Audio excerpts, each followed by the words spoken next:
Also in court today, Lucifer Wynn. He pleaded guilty earlier this week to murder and aggravated robbery in Mendota Heights, a crime there last summer. Today, a Dakota County judge sentenced him to just over 45 years in prison. Last summer, Wynn threatened a grandmother at gunpoint in her home, held a senior home employee at gunpoint, killed Beverly Corey in her office, then stole her car. Police arrested him 3 days later. Police say they found the man who left a teenage driver hurt and after a hit and run. 45-year-old Timothy Bibby of St. Paul may be charged with second-degree assault. The Scott County Sheriff says Bibby hit an 18-year-old motorcycle driver from behind with his car, then left the scene. It happened about 2 weeks ago in Credit River Township.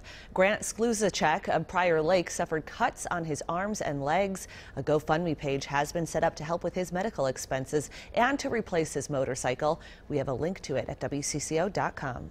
Blaine police say a man robbed a bank and they're hoping you can help them figure out who he is. Take a look at this picture. This man came into the U.S. Bank on County Road 10 around 3 o'clock Wednesday afternoon.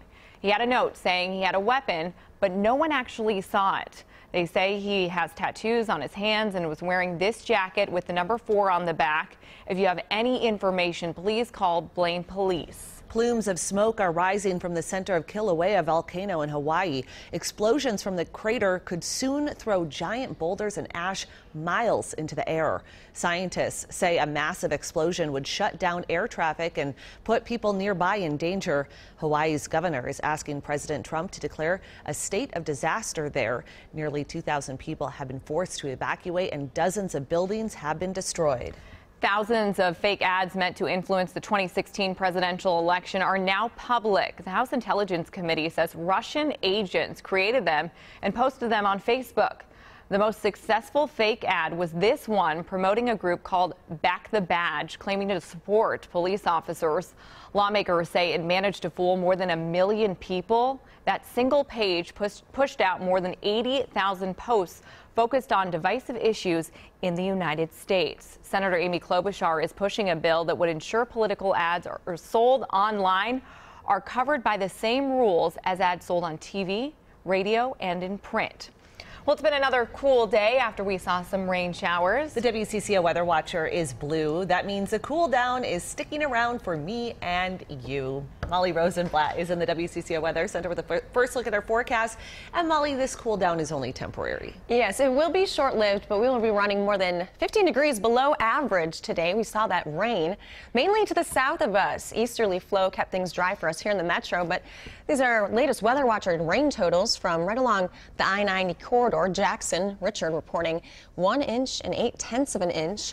About 1.5 inches from Audrey in New Richland, and in Minnesota Lake, Tony is reporting a little over 1/4 of an inch. So some pretty impressive rain totals for them that moved through last night into the overnight hours. That will continue to move on off to the east. For us, a dreary, cool day, but the good news is high pressure makes a return, warming up with plenty of sunshine, dry conditions for our Mother's Day. I'm sure they'll love that.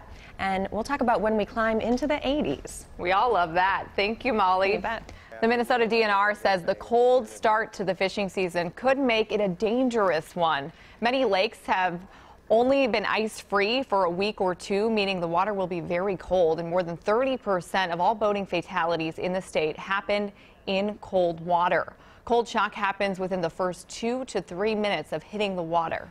Cold water, if you get immersed in that, causes a gas reflex, and really you take in a lot of water before you even had a chance to kind of get your bearings. So you want to make sure that you have a life jacket and that you wear it.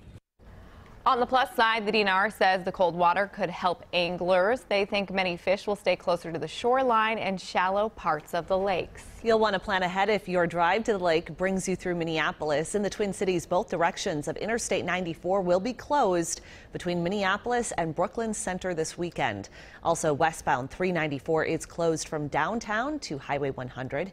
Highway 169 is down to a single lane in each direction near both Champlin and Belle Plaine. There are other highway projects affecting highways in northern and southern Minnesota. We've put all that information for you on WCCO.com. Well, you never know what could pop up in the road as you're driving around. That includes a turkey. Jim Mayerly took a leisurely drive on Sunday afternoon in northern Minnesota. He was cruising around 60 miles per hour in his Toyota 4Runner on Highway 73 in Carlton County. Well, that's when an unexpected creature leapt from the ditch and flew right at him.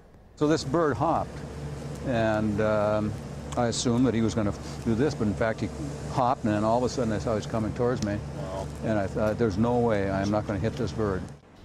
A wild turkey hit the center of Jim's windshield. Glass went everywhere, but the turkey didn't go through. The DNR warns people to look out for turkeys because it is mating season. Glad Jim's okay. I know, that looked like it could have been very dangerous.